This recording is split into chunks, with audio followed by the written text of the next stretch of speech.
45 degree તાપમાન વચ્ચે પાણી માટે વલખા મારતું વાવનું લોધરાણી ગામ। સરહદી વાવ તાલુકાના રણ વિસ્તારના કસ્ટમ રોડ પર આવેલા લોધરાણી ગામે છેલ્લા કેટલાય દિવસથી ઉનાળાની કાળઝાળ ગરમી અને 45 ડિગ્રી તાપમાન વચ્ચે પાણીનો કાળો કકળાટ થતાં આ વિસ્તારની જનતા અને પશુધન પાણી વિના વલખા મારી રહ્યા છે।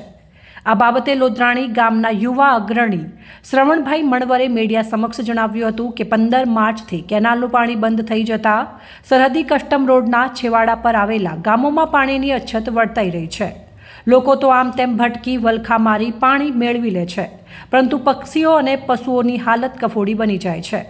તો તમે ફોટો અને વિડીયોમાં જોઈ શકો છો કે આ મુદ્દે જવાબદાર પાણી પુરવઠા તંત્ર જાગૃત બની આ સરહદી છેવાડાના આવેલા ગામોમાં પશુઓને પીવાના હવાડા ભરવા માટે ટેન્કર મૂકે તેવી જનમાંગ ઉઠવા પામી છે।